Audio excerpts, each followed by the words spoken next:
नमस्ते सारस्वते देवे गौरवाणी प्रचारिणे निर्विशेष शून्यवादी पश्यत देशतारिणे नारायणं नमस्कृत्य नरं चैव नरोत्तमं देवीं सरस्वतीं व्यासं ततो जयमुदीरयेत् अष्टप्रायेषु भद्रेषु नित्यं भागवत सेवया भगवत्युत्तमश्लोके भक्तिर्भवति नैष्टिकी कृष्णाय वासुदेवाय देवकी नन्दनाय च नन्दगोपकुमाराय गोविन्दाय नमो नमः मूकं करोति वाचालं पङ्गुं लङ्घयते गिरिं यत्कृपातमहं वन्दे श्रीगुरुं दीनतारिणं परमानन्दमाधवं श्रीचैतन्येश्वरम् ॐ नमो भगवते वासुदेवाय. So today we are going to hear the last two verses of the second chapter, which we have been hearing from the beginning. And these are the summary verses and very important verses. So you will be hearing from Maharaj. So let me start with the rep.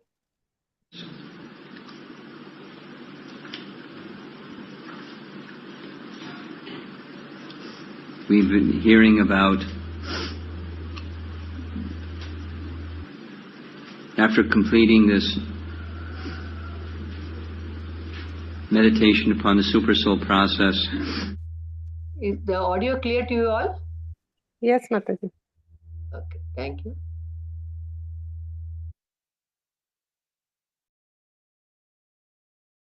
The yogi goes to the spiritual sky.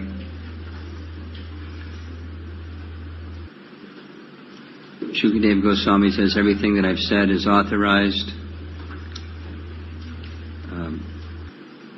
The great personalities like Lord Brahma, who have studied all the scriptures and 3 times and have reached its conclusion, have said the same thing. And what is that same thing?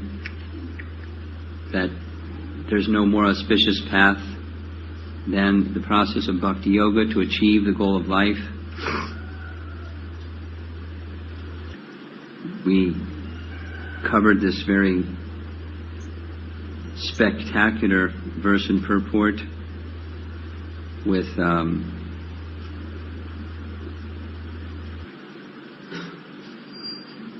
which step by step goes through developing a clear understanding of the presence of the soul, super soul, and the Supreme Personality of Godhead, Brahman, Paramatma, and Bhagavan realizations, just by taking help from the intelligence, which means taking help from the super soul, because he's the supplier of intelligence.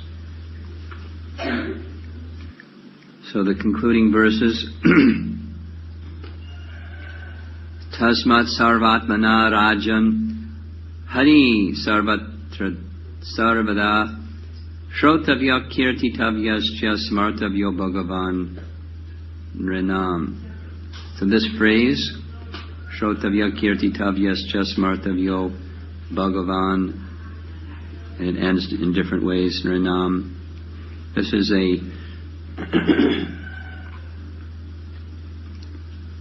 one of the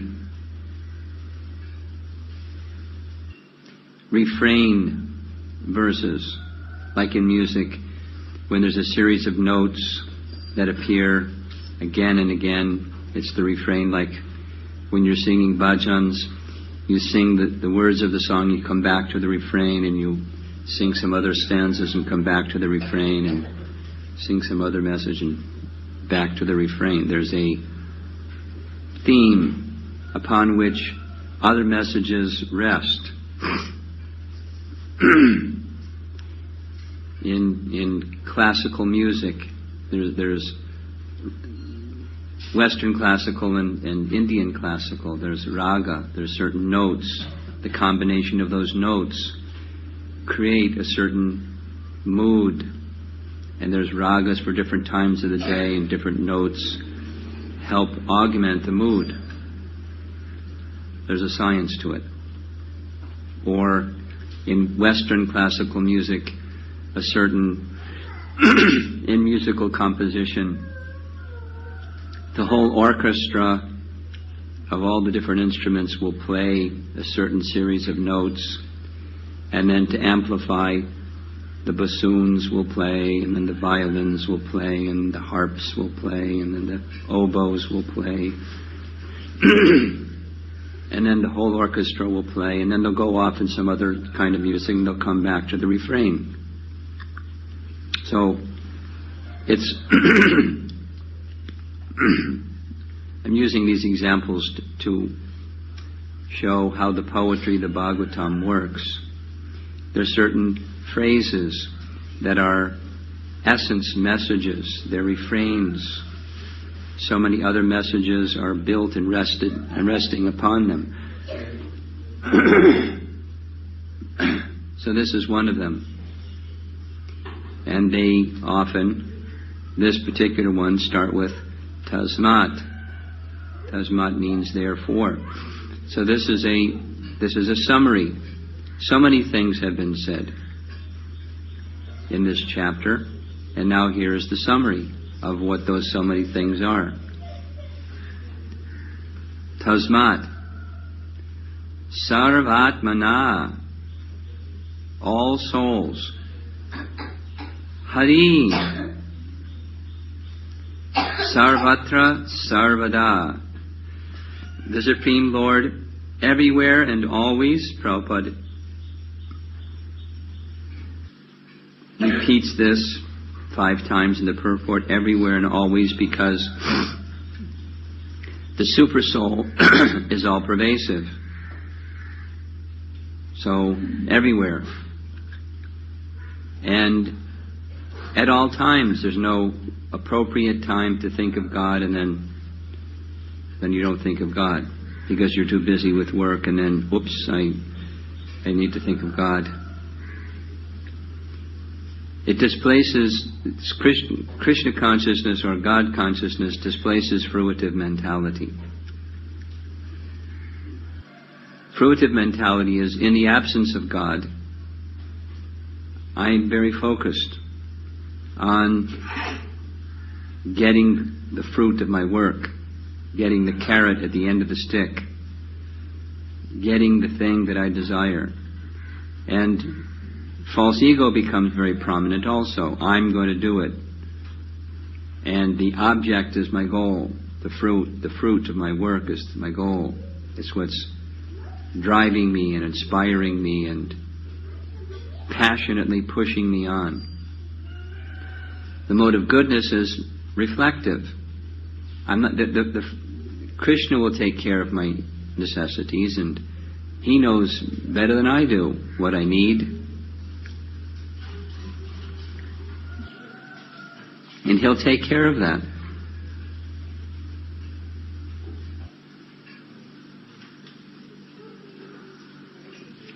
He provides what we lack, and he carries what we have. Yogakshema Vahamyam. And I trust Krishna. In God we trust. Prabhupada encouraged 2 American devotees. They were temple presidents, but they were interested in giving the message of Krishna consciousness in a very unique way. He encouraged them to form an In God We Trust party.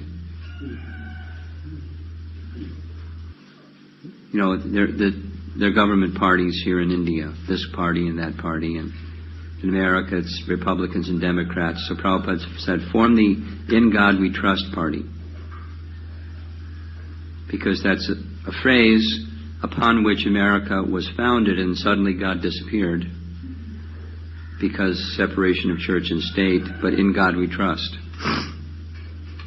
So in God we trust.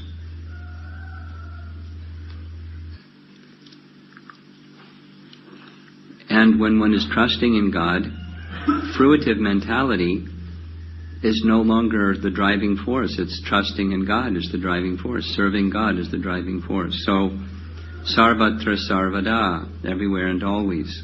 Hari Sarvatra Sarvada. Shrotavya, Kirtitavyascha, Smartavyo, Bhagavan, Nrinam, by human beings. So, O king, it is therefore essential that every human being hear about, glorify, and remember the Supreme Lord, the personality of Godhead, Hari, everywhere and always.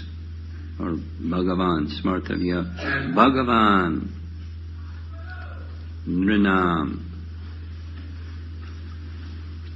So, this is a summary verse. This is the conclusion. If you didn't understand it before, here it is. Tasmat. And is it exclusive for a certain class of people that are born in a certain caste or born in a certain economic and social position or in a certain country or a certain race or a certain subset of the total population? Is the elite? No. Everyone. Sarvatmana. And so, three processes are identified: hearing, chanting, and remembering. Prabhupada explains, of course, there are 9 processes, and any of these 9 processes, combinedly or even singly, can bring one to the stage of perfection. Devotional service carries one to perfection. And out of those 9 processes, he highlights one is most important, and that's where it all begins. You hear. Without hearing sufficiently and properly, no one can make any progress by any of the methods of practice. So hearing is so essential, and Prabhupada established the International Society for Krishna Consciousness so that people could hear, could come together and hear. And he explains what's the result, what's the evidence that one has properly heard. Well, there's 2 things that one could say. One vibrates that same sound vibration. One chants. Hearing is solidified by the process of chanting. One who has perfectly heard from the perfect source becomes convinced about the all-pervading personality of Godhead, and thus becomes enthusiastic to glorify the Lord. Now, another symptom, not identified here, but certainly a symptom that one has properly heard, is that there's application. Not information, but transformation. And transformation comes when there's application. Right? If you hear something and carefully consider it and say yes, that makes sense. I agree with that. But then you do something else. For whatever the reason.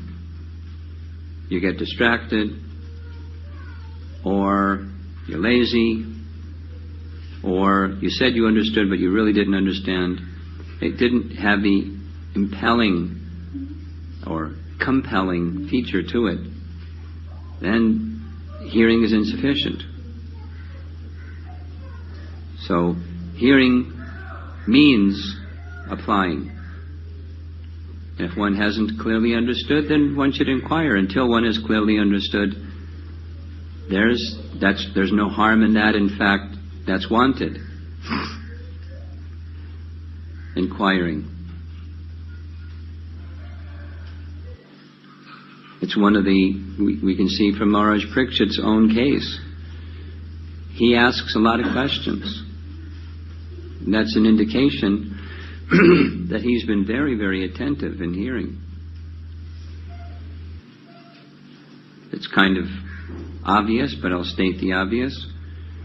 When there's great attention in the hearing process, there's some activity. If you were to monitor the brain, you'd see some brain activity. There's something happening. Oh, there's a nice message. And with that nice message, either some appreciation or asking for further information or some clarification about something over here, and in contrast, something over there. How do these two fit together? It's just, when you're awake and alert, then the inquiry process is only natural. Or say the same thing in another way. Brahma Jigyasa, the inquisitiveness into Brahman, the spirit of inquiry, combine that with hearing, there's going to be request for further elucidation. But if it's just information processing, then it's just information processing. This fits there. You put things in different folders and close the drawer.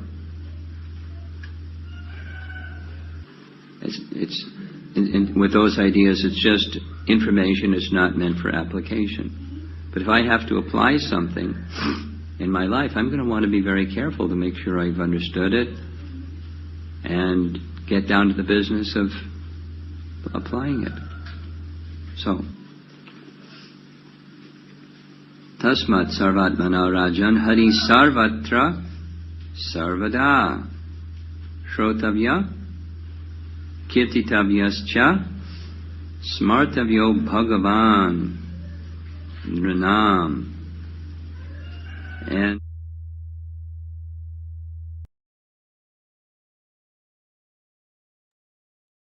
we'll stop here.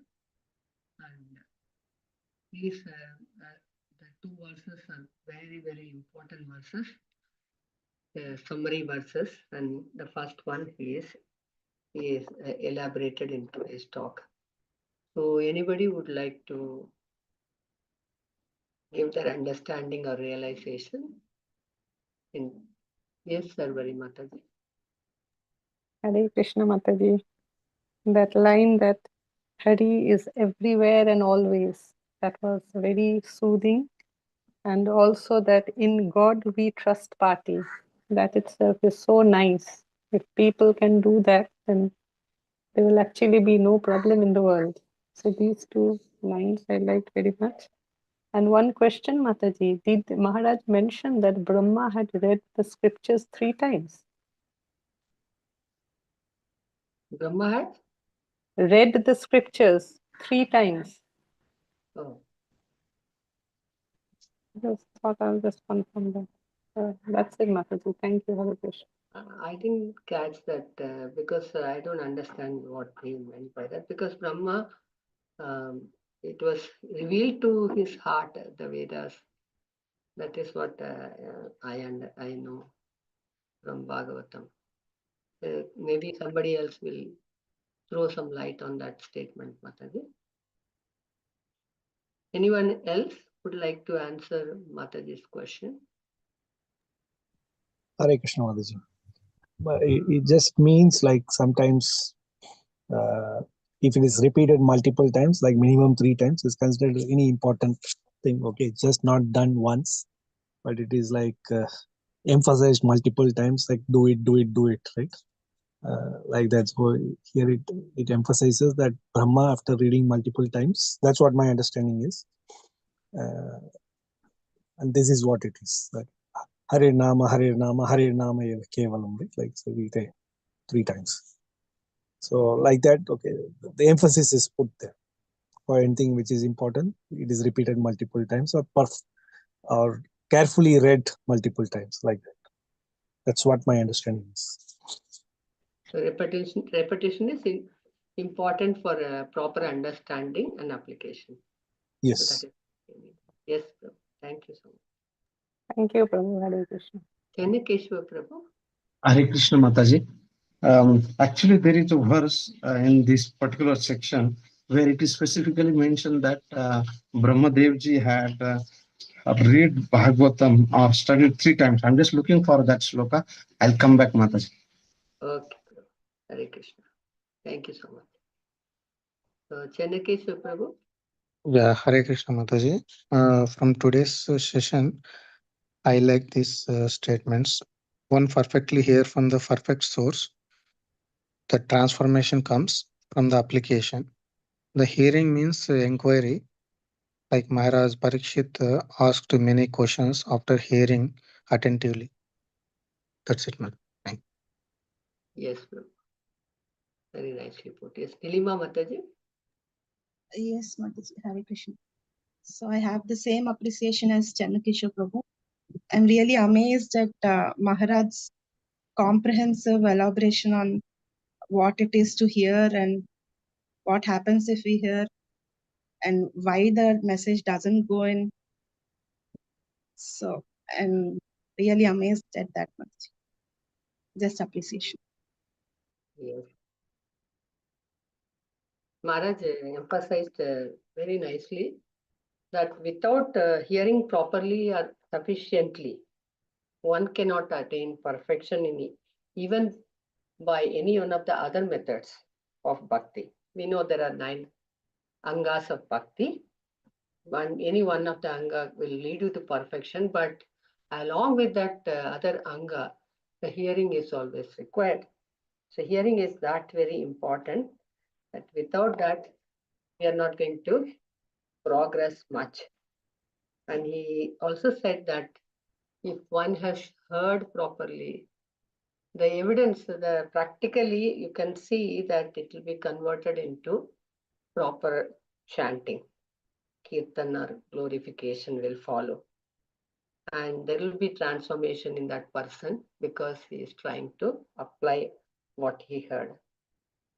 And also the inquiring process, the way in which they ask questions and ask for clarification. That means they're very attentively hearing, like Parikshit Maharaj. So he said that, yes, you can see who is hearing properly or sufficiently also by all these things, 3 things. Anyone else would like to elaborate on any part of the what we have Yugalkeshwar Prabhu, that verse is 2 to 34. 34 Prabhu, yeah, just before 2 shlokas. Yeah, I just saw that. It mentioned that Mataji in the purport, the Vedas were taught to Brahmaji in the beginning of the material creation. Although Brahmaji was to hear Vedic instruction directly from personality of Godhead, which is Tene Brahma Hruday Adi Kavay Muhyanti. That is the first sloka of Bhagavatam 1.1.1. In order to satisfy the inquisitiveness of all prospective students of the Vedas, Brahmaji, just like a scholar, studied Vedas 3 times, as is generally done by all scholars. And he studied with the great attention, concentrating on the purpose of the Vedas, and after scrutinizingly examining the whole purpose, he ascertained that becoming a pure, unalloyed devotee of the Supreme Personality of Godhead, Sri Krishna, is the topmost perfection of all religious principles. And this is the last instruction of Bhagavad Gita directly given by Lord Sri Krishna. Yeah, so that is the translation is the great personality Brahmadev, with great attention and concentration of the mind, studied Vedas 3 times, and after scrutinizingly examining them, he ascertained that the attraction for the Supreme Personality of Godhead, Sri Krishna, is the highest perfection of religion. Ratir Atmato Atmanam Yato Bhavet. Rati is the attachment to Lord Sri Krishna. So that is the reference, just a couple of shloka before that, Mataji. Thank you. Thank you so much, Prabhu. Thank you, Hare Krishna. So it is very evident who is properly and sufficiently hearing. Exact. Definitely not me. Thank you very much, Prabhu, for your inputs. So anybody else would like to offer their point of view? Hare Krishna, Everyone- Mataji. Yes. Mataji, like same Nilima Mataji said, just want to, when Maya said about like when we hear the message, immediately we say yes, but because of laziness, distraction, this all that message will go fade away like that. So practical in my life. Same, I am facing same what Maya said as it is. So want to develop that, like that message hearing attentively means it will go in the heart. So practical steps like how we can hear the what is the process of hearing. Even though I sometimes, so many times I'll write the notes also, Bhagavatam, these are, but after the class and by before sleeping also, if I want to remember hardly one sentence also, means I'm wondering like childhood or past, everything will remember exactly like that. But these scriptures and some nice points want to memorize or something, it's not going, some block is there in my heart like that. So if you know, please elaborate and help me how to focus on hearing masses. Thank you. Mataji, I'm no authority on hearing, but I know little bit about what the scriptures say about qualitative hearing. So in qualitative hearing, there are 4 parts, they say, to achieve that qualitative hearing. One has to have implicit faith in the words of the spiritual master. Vishvaso Guru Vakeshu. That is the first step. When we have that implicit faith, then the other things will fall.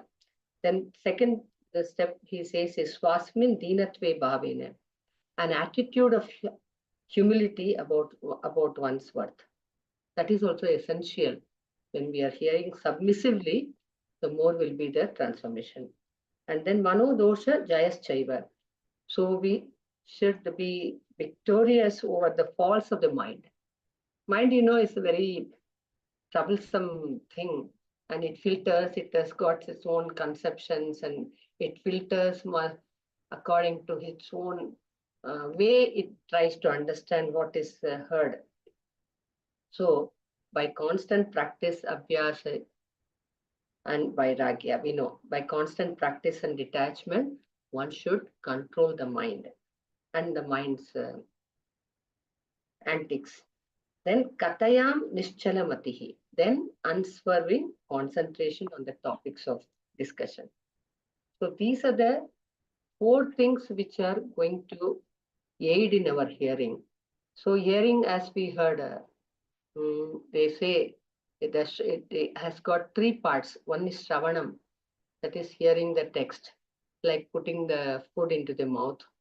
Then the next one is introspection or mananam, that is reflecting upon what we have heard just now, like chewing. For that, making notes and going through it again and reflecting upon it, that is really helpful, as you're already doing. And then nididhyasana, are applying or digesting that food. So that is the most difficult part. So the Vaishnavas have added one more step to it and saying that praying, Vandanam. So even though only the Upanishads, they are describing only 3 parts to the hearing process, the Vaishnavas have added the 4th one called praying. So we are not so, as you said, we are distracted and we do not have the mental strength. We know what is right, but we don't have the mental strength to uh, implement everything in our lives. So we ask for help. We pray to the Lord and Guru for that power to follow what we are hearing. That's all I know, Mataji, but not that I am expert in hearing. We can hear from somebody else also. Anyone else would like to answer Mataji's question regarding the practical steps? If you post that verse in the group or send to me, Mataji, I will. Yes, Mataji. Long back in morning class, we had this. I had made some presentation about hearing, so from that I picked up. I will definitely post it, Mataji.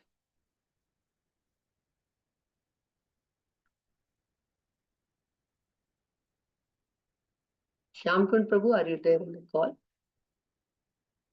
Would you like to say something? Hare Krishna, my father is not there. Okay, thank you very much, Madhavpriya. So if there is no final concluding remarks from anyone else, we'll stop here. Thank you very much. Hare Krishna. Thank you, Mataji. Hare Krishna. Thank you, Mataji. Hare Krishna. Krishna. Hare Krishna. Thank you very much. Thank you.